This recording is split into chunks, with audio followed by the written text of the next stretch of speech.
Hello नमस्कार, welcome to inculcate learning. 73rd class है जी, ये 73वां पेपर आज हम सोल्व करेंगे। ये पेपर वो है जो 30 अगस्त 2024 को हुआ था लॉ की शिफ्ट 2 में। सो बेसिकली शिफ्ट 2 में जो जो सब्जेक्ट्स होंगे सबका सेम ही पेपर जो है वो रहता है। 50 क्वेश्चंस यहाँ आपको देखने को मिलेंगे। लास्ट के 5 क्वेश्चंस कॉम्प्रीहेंशन के यूजुअली होते हैं। तो वो कॉम्प्रीहेंशन आप जो है आराम से पढ़ के सोल्व करके उसका आंसर सेम वही है जो मैंने आंसर की से उठाया है या नहीं है। अगर नहीं भी है, कुछ गड़बड़ आपको लगती है तो आप कमेंट किया कीजिए, ओके, ताकि और स्टूडेंट या मैं कोई ना कोई तो देखेगा, बिकॉज कई बार ह्यूमन एरर हो जाती है। तो मैं ये बात हमेशा आपको बोलती हूँ कि अगर कोई गड़बड़ हुई है, कोई चीज जल्दबाजी में या जैसे भी गलत बताई गई हो, तो आप अपने हिसाब से कमेंट कीजिए, ताकि अगर वो गड़बड़ हुई है तो उसको करेक्ट किया जा सके, आपके लिए भी और बाकी बच्चों के लिए भी। ओके, तो पीवाईक्यूज हम कवर करेंगे शुरू करने से पहले, क्योंकि अभी 79 क्लासेस तक ही हैं हमारे ये अगस्त वाले पेपर। क्लास नंबर 80 जब आएगी तो हमारे 3 जनवरी से जो पेपर हुए हैं, मतलब दिसंबर 2024 के जो जैन में पेपर हुए 2025 में, वो वाले कवर करने शुरू करेंगे। तो उसमें कंपैरेटिवली कम पेपर्स है, और मेरे पास जो है उन सब में से जो जो तारीख को पेपर हुए हैं उनमें से 4 पेपर अवेलेबल नहीं है जी, जो मैं आपको यहाँ भी बता देती हूँ। मैंने पोस्ट भी डाला था तो 5 थे उस टाइम पे, एक बच्चे ने भेज दिया। तो कॉमर्स का पेपर जो 7 जनवरी शिफ्ट 1 में हुआ है, इंग्लिश का पेपर जो 7 जनवरी को शिफ्ट 2 में हुआ है, देन सोशियोलॉजी का 16 जनवरी का शिफ्ट 1 का, शिफ्ट 1 में फर्स्ट शिफ्ट इट्स लाइक 16 जनवरी को शिफ्ट 1 में कोई और सब्जेक्ट में भी है तो वो भी आप प्लीज भेज दीजिए, सेम ही होएगा, ठीक है। बट सोशियोलॉजी बहुत कॉमन है इसलिए मैंने सोशियोलॉजी डाला। और 16 जनवरी को शिफ्ट 2 में यूजुअली बहुत सारे पेपर्स हैं शिफ्ट 2 में, बट उसमें से फिलोसफी कॉमन लगा मुझे तो कि शायद फिलोसफी का मिल जाए। सो इट्स लाइक इनमें से कोई भी पेपर, यानी 16 तारीख का और 7 तारीख का कोई भी पेपर आपके पास है तो आप भेज दीजिए inculcateravina@gmail.com पे, बिकॉज ये 4 पेपर्स मेरे पास अवेलेबल नहीं है, बाकी अवेलेबल हैं। सो इट्स लाइक 92 क्लासेस तक अपनी क्लासेस स्मूथली चलेंगी, उसमें कोई दिक्कत नहीं होगी। ओके, पहला क्वेश्चन आपके सामने है, डीआई का क्वेश्चन है। पहले 5 क्वेश्चन आपको डाटा इंटरप्रिटेशन के देखने को मिलेंगे। ईयर वाइज डिटेल दे रखी है कंपनी के एम्प्लॉयज की, 2018 से 2023 तक कंपनी है ABCDEF, ये कंपनी के नाम है। और इसके नीचे जो दिए हुए ये नंबर ऑफ एम्प्लॉयज हैं जो उस कंपनी में उस ऑफिस में काम करते हैं। ओके, तो बहुत ईजी सा क्वेश्चन है ये डीआई का इस वाले में, तो बहुत जल्दी आपका सॉल्व हो जाना चाहिए। आपको करके देखना है, जोड़ घटा ही है और कुछ भी नहीं है। For all the 6 given years, difference between the average number of employees working in office D and office E. So ये है D, ये है E, ये है number of employees। तो बस D वाले employees को ऐड कर दो, डिवाइड बाय 6, E वाले employees को ऐड कर दो, डिवाइड बाय 6, और उनमें उनको सब्ट्रैक्ट कर दो। वो आपको निकालना है, डिफरेंस ही कैलकुलेट करना है, दैट्स इट। ओके, तो आप वीडियो को स्टॉप करके भी इस क्वेश्चन का आंसर निकाल के देख सकते हो, बहुत इजी है। ई और डी, क्योंकि ई वाले जब आप जोड़ोगे तो 1920 आएगा, डी वाले जोड़ोगे तो 1476, डिवाइड बाय 6 करके ये आएगा और आपका आंसर 74 आ जाएगा। ओके, नेक्स्ट है, in the year 2020 number of employ working in office C, ये है ऑफिस सी, ये है 2020, is approximately इतने percent less than the number of total employees working in all the 6 offices together। यानी 2020 में सारे के सारे 6 ऑफिसेज के आप ये जोड़ दीजिए, यानी 272 plus 192 plus 264 plus 248 plus 316 plus 280, जो भी आएगा, मान लो x आया, अब उस x में से 264 को माइनस कर दो, क्योंकि हमसे पूछा है कितने percentage less than the total number. तो पहले तो कितना लेस है वो देखेंगे ना। सो x में से ये माइनस करोगे तो मान लो y आ गया, तो y लेस है, यानी किससे लेस है, x से। सो y divide by x into 100, ये आपका सॉल्यूशन आ जाएगा। ठीक है जी, ये रहा आपका आंसर। 1575 ओवरऑल आएगा, उसमें से 264 माइनस करोगे तो 1308, यानी x आ गई, x की value. Then 1308 divide by 1575, sorry x ये हो गया 1575 और y 1308, तो वही x y divide by x into 100 and 83% आपका आंसर आ जाए। Okay, In the office F, the percentage increase in the number of employees in comparison to previous year is more than 6% for exactly how many years? Okay, तो आपको ये more than less than वाला question मैं उम्मीद कर रही हूँ कि मैंने जो पिछली क्लासेस में अच्छे से डिटेल में समझाया है वो आपको आता होगा. ओके, सो मोर देन लेस देन की बात है तो ये बोल रहे हैं. देखो एफ में पिछले साल के कंपैरिजन में 272 से 264 तो इंक्रीज तो हुआ ही नहीं है, तो डिक्रीज हुआ है, तो ये तो हमें देखने की जरूरत ही नहीं है. देन 264 से 280 कितना 16 इंक्रीज हुआ है. अब 16 इंक्रीज हुआ है लेकिन हमें तो परसेंटेज निकालना है ना, कितना इज मोर देन 6%. तो 16 जो है वो 264 का कितना परसेंटेज है यही निकालेंगे. यही तो बोला है क्योंकि इन्होंने बोला previous year is more than 6% for exactly how many years, यानी पिछले साल से एग्जैक्टली कितना 6% बढ़ा है या नहीं. सो यानी 264 का आप क्या निकालोगी, x% निकालो, 16 कितना आएगा, तो वही है कि 16 जो है वो 264 का कितना परसेंटेज है. ओके, तो इसी तरीके से जब आप देखोगे 280 से 252 ये तो डिक्रीज हुआ है, 252 से 292 यानी ये कितना 40 इंक्रीज हो गया है ना. हाँ, और 292 से क्या हो गया 8.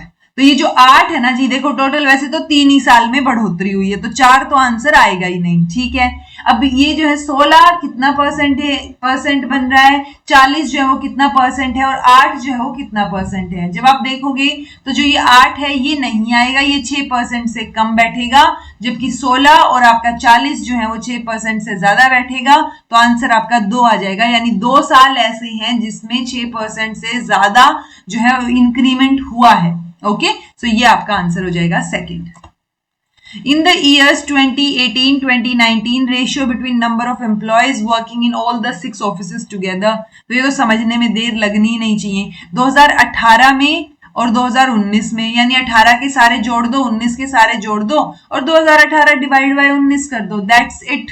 ठीक है, तो वो जब आप देखेंगे तो कई बार ऐसे होता है कि काट पीट करके भी वो आंसर आता नहीं है जो यहां दिया होता है. तो उसका अंदाजा आप लगा सकते हो डिवाइड करके. जब आप डिवाइड करोगे तो वो उसमें दिख जाएगा, आपको पॉइंट्स में भी नजर आ जाएंगी चीजें. ठीक है, बाकी ये कट आउट हो जाएगा, आप करके देखेंगे तो आपका आंसर आएगा 37 और 36 ratio. Okay, For all the 6 given years, what is the ratio of total number of employees working in A and B? That's it. So ये जो A में, अब यहाँ पे इधर देख लो, जो A में काम कर रहे हैं, जो B में काम कर रहे हैं, इनको जोड़ो और A डिवाइड बाय B कर दो. टोटल ही तो पूछा है ना. ठीक है, तो रेशियो क्या रहेगा टोटल नंबर ऑफ एम्प्लॉइज का. So that's it. ये भी आप सोल्व कर सकते हैं आराम से, कोई बड़ी बात है नहीं. आंसर आपका B रहेगा 41 डिवाइड बाय 26, यानी 41 रेशियो 26. ठीक है जी, इजी था, कोई डिफिकल्ट इसमें है नहीं, जोड़ना ही है और कुछ नहीं करना है. Which of the following pair of acronym and its expansion is incorrectly matched? तो गलत मैच कौन सा है.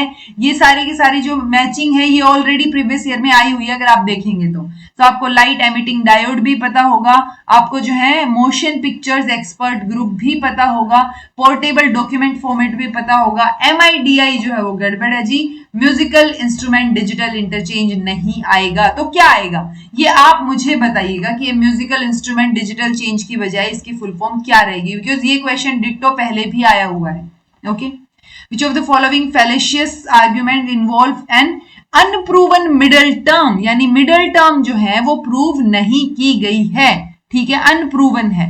Sound is eternal because it is produced. Fire is cold, hence it is a substance. The sky lotus is fragrant because it is lotus like the lake lotus. The hill is fiery because it is knowable. So unproven middle आपसे पूछा है, answer आपका third हो जाएगा sky lotus वाला. इसमें है क्या, क्योंकि मिडल टर्म क्या होती है, जैसे ये है माइनर टर्म, ये मेजर टर्म, ये मिडल टर्म, तो यहाँ पे क्या है minor term sky lotus is fragrant, major term lotus जो है वो आपकी क्या हो गई middle term. So middle term जो है doesn't prove that all lotuses are fragrant. तो मिडल टर्म जो है वो अनप्रूवन है, क्योंकि अगर ये प्रूव करेगी तो हमने क्या बोल दिया कि बिकॉज इट इज लोटस इसलिए ये लेक लोटस की तरह महक रहा है. तो नहीं, ऐसा तो नहीं है कि सारे लोटस महकते हो. ठीक है, तो स्काई लोटस तो नहीं महकेगा जी. तो ये क्या आ गया आपका अनप्रूवन मिडल टर्म आ गई. ऑल्दो मैं ये एग्जांपल्स जो है वो यहाँ पे भी करवा रखे हैं, जैसे ये था shadows are liquid because it has speed, so ये अनप्रूव्ड मिडल में ही आएगा। ऐसे ही ये वाला जो एग्जांपल है यूजुअली अपना माइनर टर्म फॉल्स में आ जाता है, बट ये आप क्योंकि स्काई फ्लावर जो है वो माइनर टर्म है और ऐसा कुछ होता ही नहीं है तो वो फॉल्स हो गया।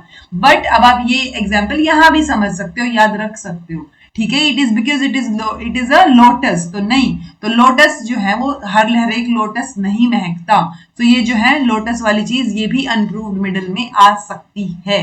ओके, यानी स्काई फ्लावर और फ्रेग्रेंट में जो रिलेशनशिप है वो लोटस के द्वारा प्रूव नहीं हो रहा है, तो ये चीज जो है वो अनप्रूव्ड मिडल में भी एग्जाम्पल की तरह बन सकता है।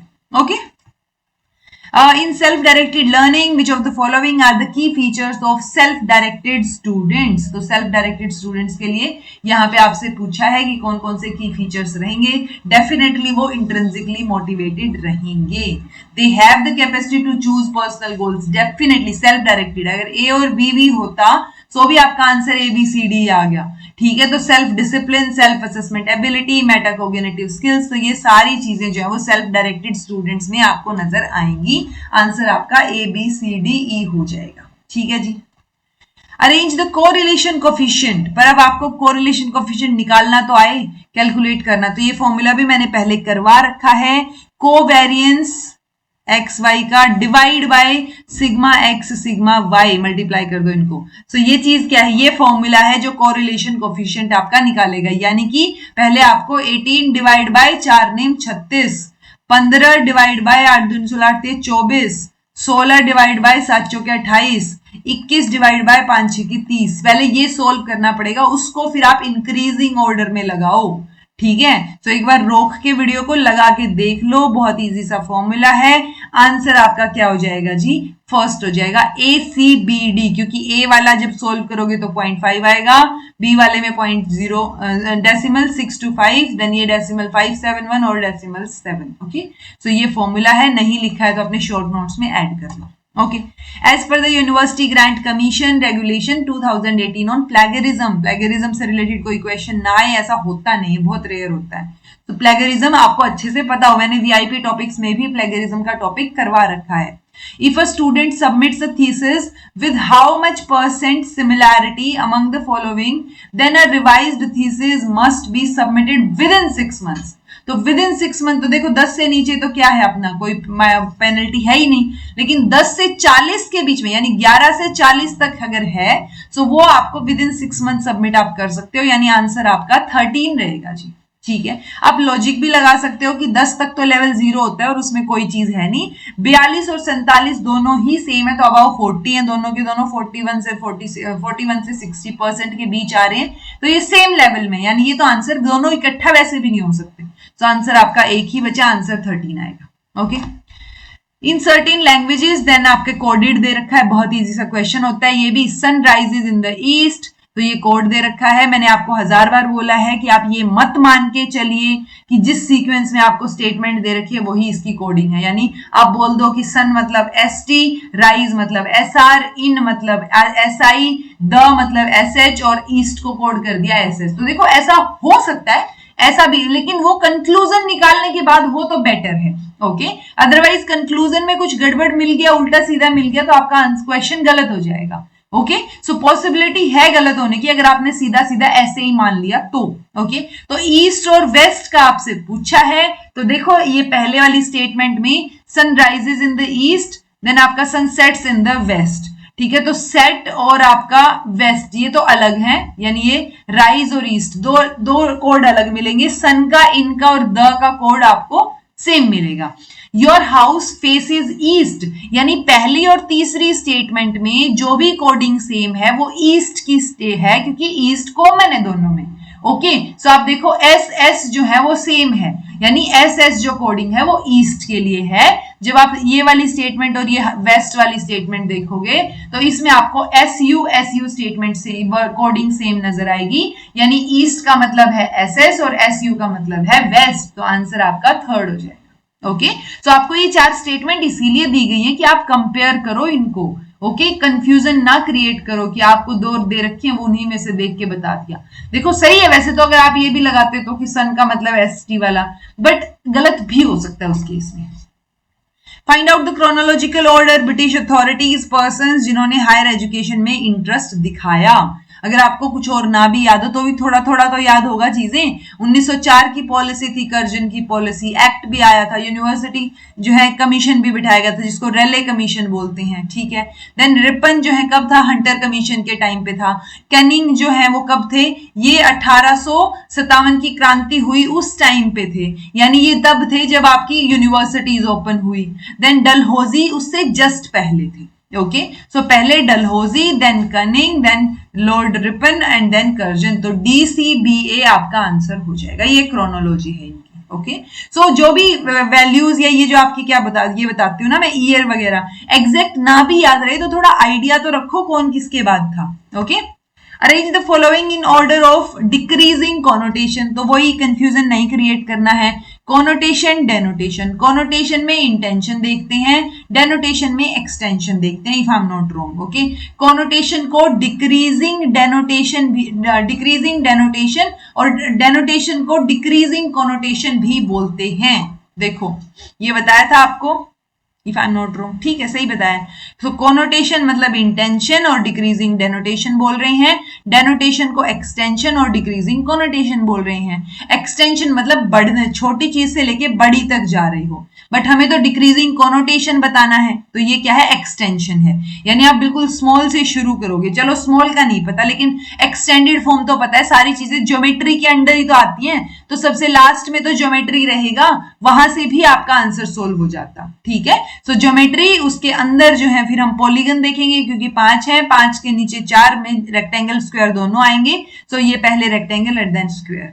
सो आप इंक्रीजिंग में जाएंगे तो पहले square, then rectangle, then polygon, then geometry, okay. Channel के नाम नंबर दे रखे हैं जी, थीम पूछ रखी है, स्वयं प्रभा के चैनल नंबर 10, 11, 12, 13।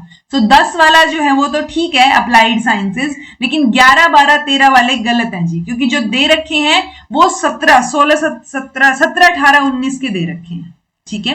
तो ये देखो, ये 10 चैनल्स तो मैंने आपको याद करना और थीम भी बता रखी है, ओके। देन देखो 17, 18 और 19 का है, ये इग्नू के ही चैनल्स हैं, सोशल साइंस और ह्यूमैनिटीज का, बेसिक और अप्लाइड साइंस का, और प्रोफेशनल और वोकेशनल एजुकेशन का। तो ये ऑप्शंस गलत थे तो ड्रॉप था ये क्वेश्चन, ओके। बट ये याद रखो, एटलीस्ट मेजर तो याद रखो। The Anglo Indian Vidyalaya college was founded in Calcutta in 1816 by, किसने खोला, क्रिश्चियन मिशनरीज ने, लोकल गवर्नमेंट ने, ईस्ट इंडिया कंपनी ने, पीपल ऑफ कैलकाटा ने। नहीं पता तो इसको नोट डाउन कर लो, पीपल ऑफ कैलकाटा आंसर रहेगा। जो एंग्लो इंडियन विद्यालय वो लोकल सिटीजन्स और कम्युनिटी मेंबर्स कई लोगों ने मिलकर खोला था, तो पीपल ऑफ कैलकाटा इसका आंसर रहेगा।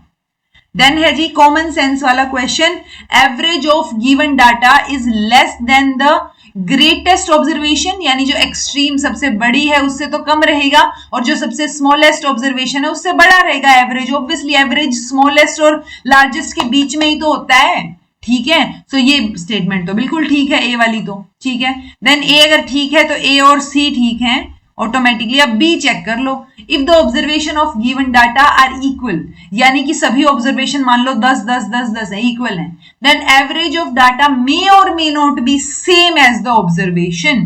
सो अगर 10 10 10 है तो देखो 10 10 10 10 यानी मान लो 4 है, ठीक है, तो इसका एवरेज निकालेंगे तो क्या आएगा, 10 20 40, 40 डिवाइड बाय 4, आंसर 10, ठीक है। सो मे और मे नॉट नहीं, वही आएगा जो ऑब्जर्वेशन है, ओके। सो बी स्टेटमेंट गलत है, ए और सी आपका आंसर हो जाएगा, ओके। सो आप इजी स्टेटमेंट्स में थोड़ा कॉमन सेंस लगा लिया।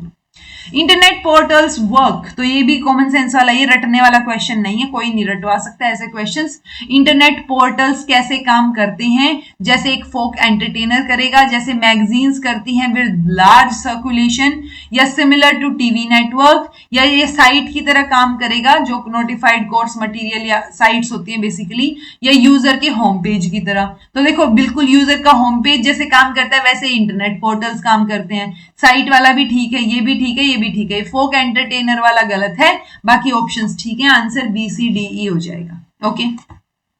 क्रोनोलॉजिकल सीक्वेंस पूछी है of biased communication media marked by Harold इनिस।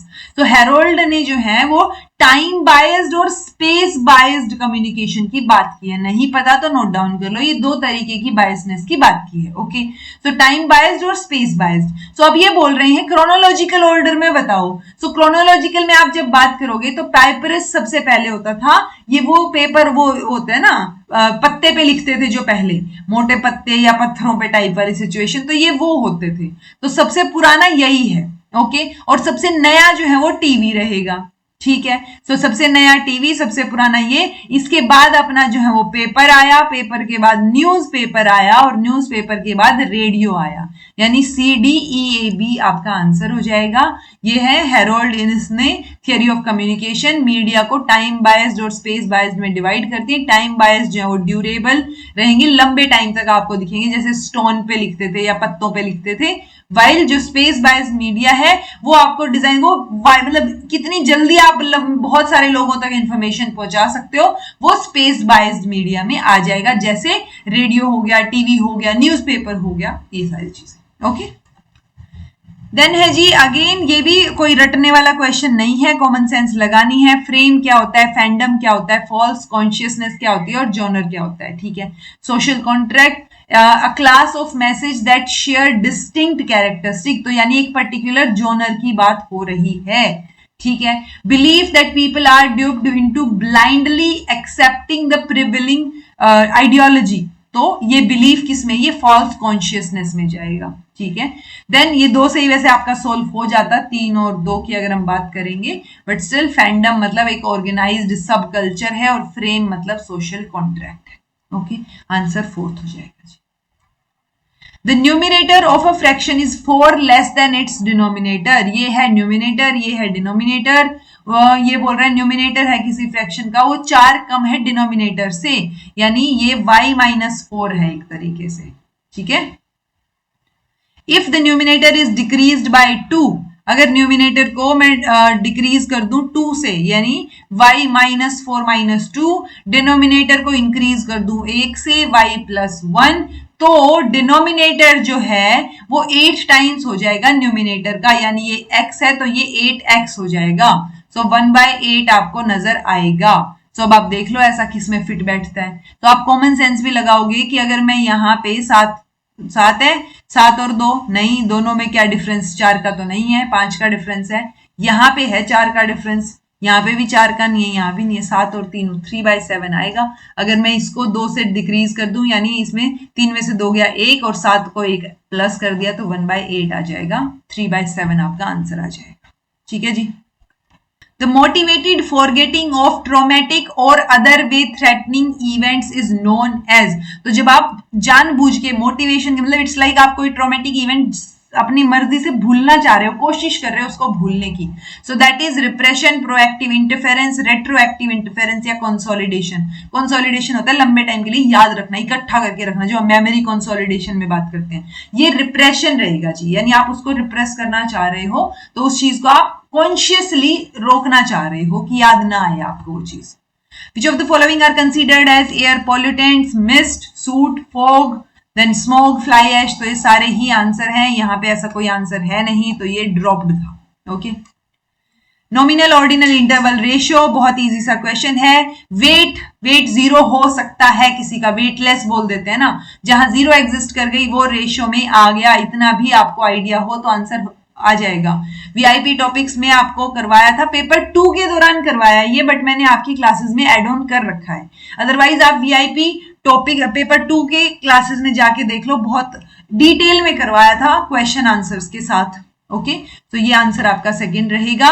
Nominal ethnicity, ठीक है, नाम के लिए है। ऑर्डिनल की बात करोगे तो आपका क्या आ गया, ये इंटरवल में आपकी डेट ऑफ बर्थ आ जाएगी और ऑर्डिनल में आपका डिग्री ऑफ एनोयंस आ जाएगा। Which of the following is a software that locks data files and demands a monetary payment? तो in exchange for unlocking, तो ये आपको पता होना चाहिए क्योंकि करवाया हुआ है पीवाईक्यूज में। रैंसमवेयर होता है जी स्पाईवेयर, तो स्पाई करता है, वो कोई डाटा वो नहीं करता कि उसने डाटा लॉक कर दिया आपका, नहीं। लॉजिक बॉम्ब में भी ऐसा नहीं होता, और ट्रोजन हॉर्स में भी हम अगर कोई चीज कर भी रहे हैं तो वो उसमें मॉनिटरी पेमेंट नहीं मानते। जैसे हम बोलते हैं ना कि एक रैंसम अमाउंट मांगी है, सो वो रैंसमवेयर में एक अमाउंट मांगी जाती है, तो यूजुअली एक्सटॉर्शन के लिए, मनी एक्सटॉर्शन के लिए ये तरीका अपनाया जाता है। सो रैंसमवेयर एक टाइप ऑफ मालवेयर है जो विक्टिम के डाटा को एनक्रिप्ट कर देगा, एक्सेस नहीं होगी उसकी, वापस से एक्सेस चाहिए, सो वो जो है वापस आपसे पैसे मांगेंगे। Okay, ransomware. Printer, scanner, RAM और CPU, output, input, processor, volatile memory, तो वो मेमोरी तो यही है, ठीक है। स्कैनर स्कैन कर रहा है तो इनपुट है, प्रिंटर आपको निकाल के दे रहा है, आउटपुट निकाल के दे रहा है, सीपीयू एक प्रोसेसर है। तो 3 4 1 2 आंसर हो गया second. Green muffler is used to reduce the following, तो ग्रीन मफलर किस लिए यूज किया जाता है? एयर पोल्यूशन के लिए, water pollution, noise pollution, soil pollution. अगर आपको थोड़ा सा भी आइडिया हो थोड़ा सा, तो जो अब हाईवेज वगैरह या रोड बनाए जाते हैं तो वहां पे बीच में जो है उसमें पेड़ पौधे तो मतलब प्लांट्स लगाए जाते हैं एक तरीके से, ठीक है। तो या फिर आप देखेंगे कि साइड साइड में प्लांट्स को ही वो दिया जाता है कि इट्स लाइक रोड है तो उसके साइड में पेड़ पौधे रहेंगे ही रहेंगे, ठीक है। So that is for noise pollution, उसको रिड्यूस करने के लिए, ठीक है। सो ग्रीन मफलर एक टेक्निक है जहां पे आप रोज बना रहे हो ट्रीज की या शब प्लांट्स की रोड साइड पे और नॉइसी एरियाज में, ताकि वो साउंड वेव्स को ऑब्जॉर्व कर ले और नॉइस पोल्यूशन कम हुआ। ओके, उपनयन देन आपका ये है उपनय और निगमन, देन आपका उदाहरण और प्रतिज्ञा, तो ये करवा रखा है जी, आपको पता होना चाहिए। प्रतिज्ञा पहली स्टेटमेंट होती है जो कि आपको लॉजिकली जिसको आप प्रूव करना चाह रहे हो, जैसे सोक्रेटिस इज मॉर्टल। उदाहरण क्या होगा?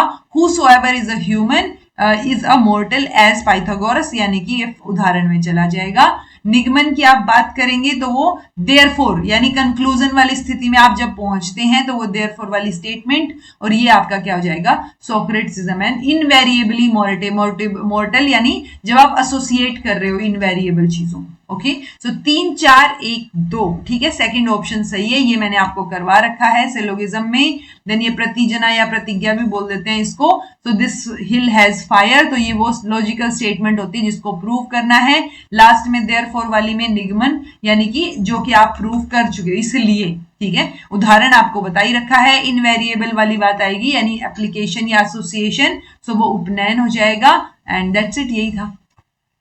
Which of the following countries were asked to reduce their greenhouse emission by 5% below the level of 1990 by 2012 in Kyoto Protocol? So Kyoto Protocol 1997 में आया था, 2005 में जो है वो enforcement में आया था।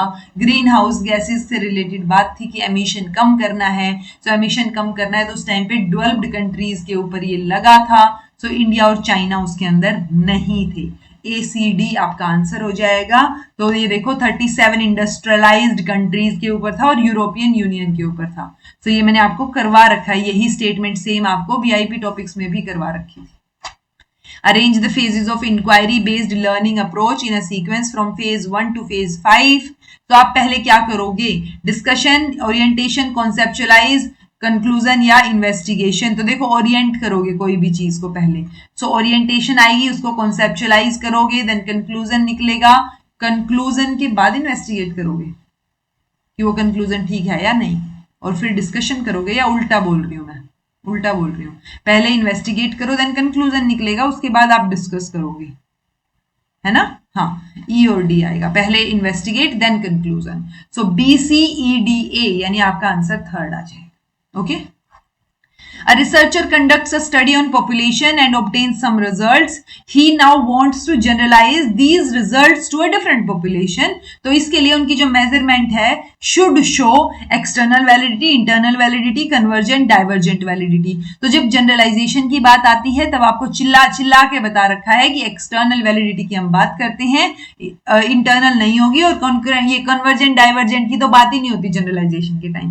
तो जनरलाइज की बात कर रहे हो तो एक्सटर्नल, और अगर आप ऑथेंटिसिटी की बात कर रहे हो तो internal. Okay, development of vitascope led to silent film era, video advertisements, the television network system और अराइवल्स ऑफ कंप्यूटर। तो आंसर फर्स्ट आएगा। वाइडोस्कोप एक अर्ली मोशन पिक्चर प्रोजेक्टर है जो आपको शो करेगा, तो आप वहां पे डिस्प्ले कर सकते हो अपनी फिल्म को, तो that is display, use to display silent films. तो एक साइलेंट फिल्म का एरा जो है वो वहां से शुरू हो जाता है।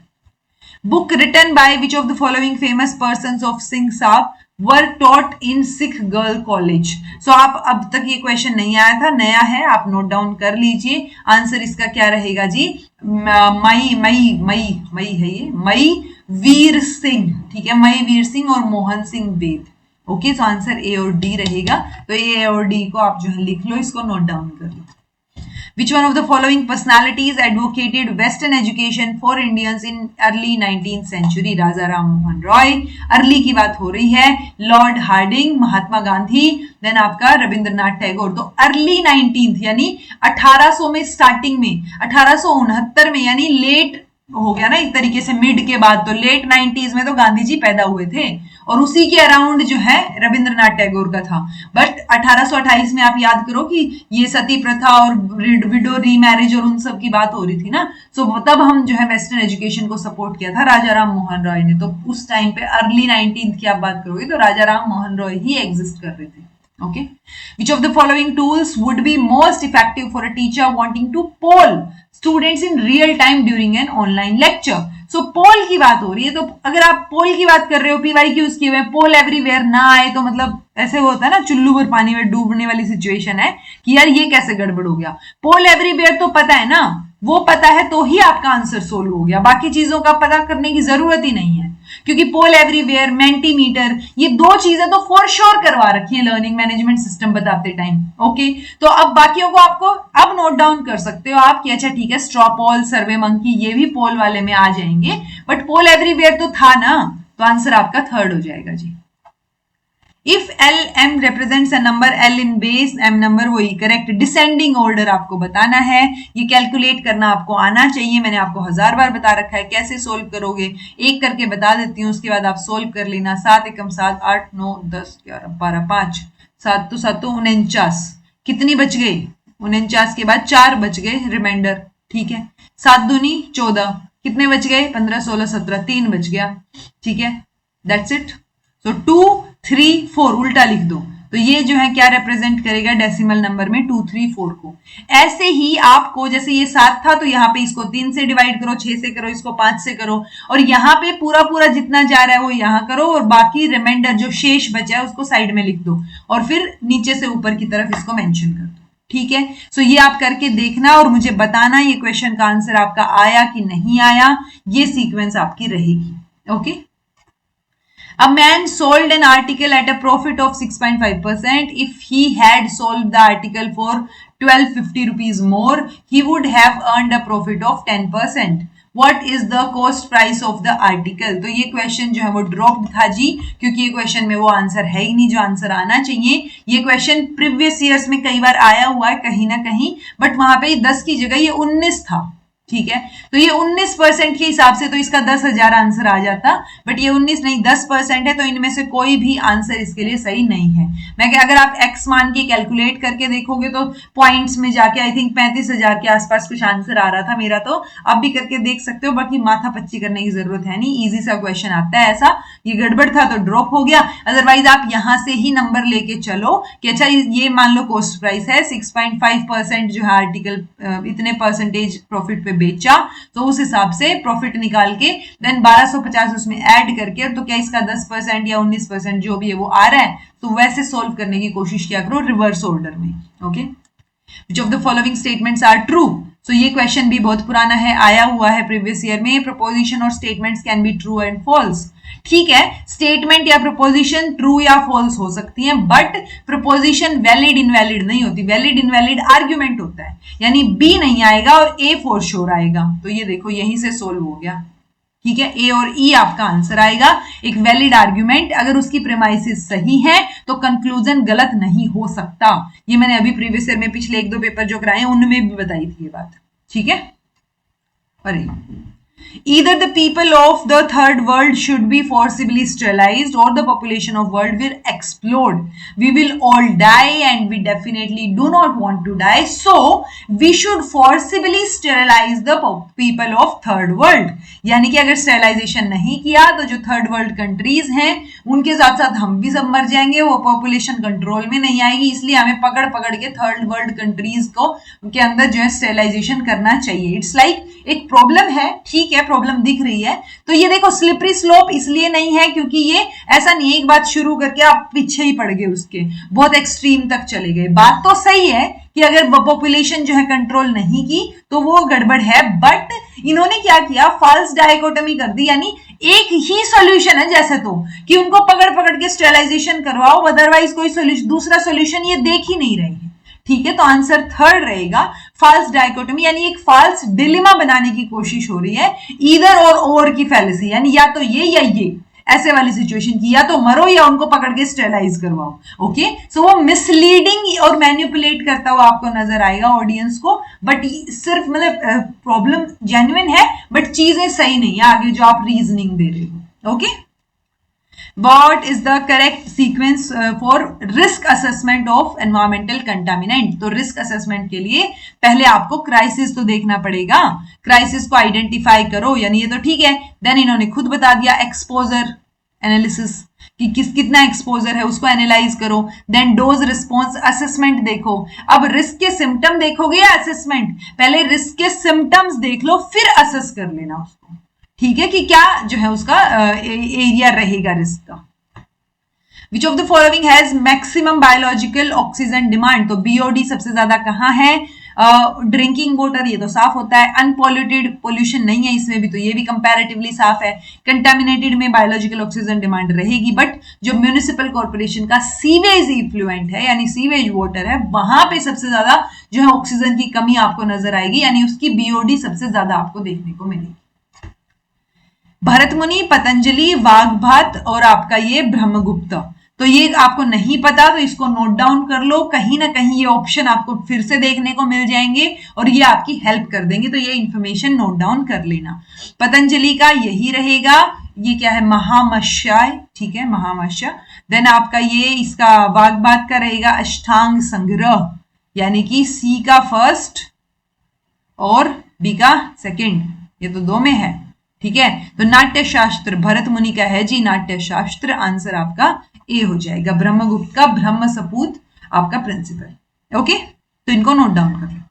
विच of the following software titles are example of application software only? आपसे पूछा गया था कौन से जो है ऑपरेटिंग सिस्टम है ओनली, उसमें भी ऐसे सही ऑप्शन थे. सो देखो एंड्रॉइड तो ऑपरेटिंग सिस्टम है, सॉफ्टवेयर नहीं है. एप्लीकेशन सॉफ्टवेयर आपका एमएस एक्सेल और आपका अडोब फोटोशॉप, बाकी आपके क्या है ऑपरेटिंग सिस्टम में आ जाएंगे, तो ए और सी आपका आंसर रहेगा. Identify the correct statement regarding web-based study of human subjects. It requires considerably more time per person than laboratory-based study.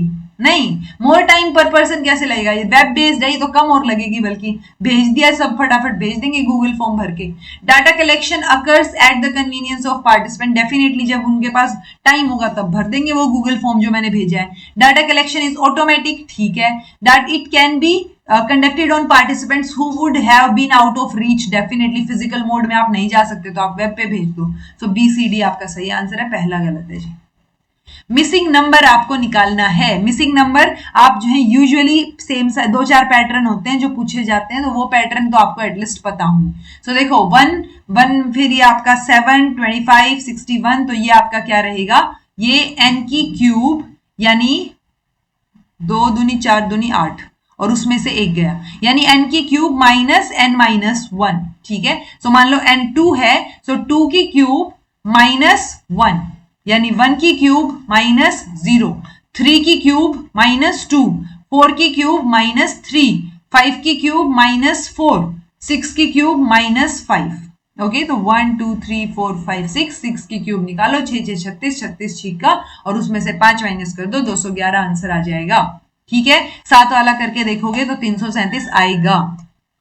access to information through the invention of print was responsible for the emergence of. तो print के through information जल्दी access हो रही है तो mass media का दौर खुल गया ना, ठीक है। मीडिया मोनोपोली और वो चीजें तो बाद की बात है, पहले मास मीडिया का दौर ओपन हुआ है यहाँ पे।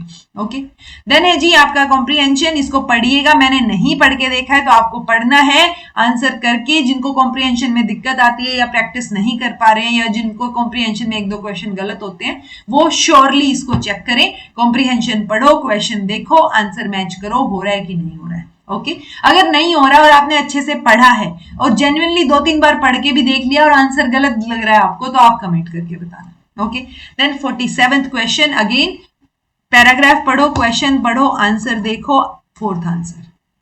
अगेन 48th क्वेश्चन, रोक लो वीडियो को, पढ़ लो, देख लो, answer number 1st। 49th again same drill, answer 1st। 50th same question पढ़ो, आंसर रहेगा 4th। ओके, सो ये आपका आज का पेपर यहां पर समाप्त होता है। मैं उम्मीद कर रही हूं जल्दी से जल्दी आपने इसको प्रैक्टिस करने की कोशिश की होगी। स्पीड अगर आपको कम लगे तो ज्यादा कर लिया कीजिए, इसीलिए मैं वीडियो अपलोड कर रही हूं, अपने टाइम के हिसाब से आप देख सकते हो। सो प्रैक्टिस जरूर करके जाना, चाहे और कुछ ना हो, सुन के ही चले जाना पूरी वीडियोस। जिसमें आपको लग रहा है कि ये तो बिल्कुल ही नहीं आता, वो वाला पॉइंट तो नोट कर लो एटलीस्ट। सो वो सारी चीजें आपको यहाँ से करनी है। नोट मेकिंग कर सकते हो, इन्फॉर्मेशन नोट डाउन कर सकते हो, PYQ से नोट डाउन की भी इन्फॉर्मेशन बहुत काम आती है एंड जो बच्चे एग्जाम देते होंगे उनको पता भी है कितनी काम आती है। So this was all about today, thank you so much for watching, be happy, keep smiling, subscribe to inculcate Learning because it is absolutely free. जिन बच्चे, अच्छा वो 4 पेपर अगर किसी के पास हैं अभी जैन वाले तो वो भेज देना inculcateravina@gmail.com पे। And this was all about today. Be happy, keep smiling, subscribe to Inculcate Learning because it is absolutely free. Take care. See you in next class.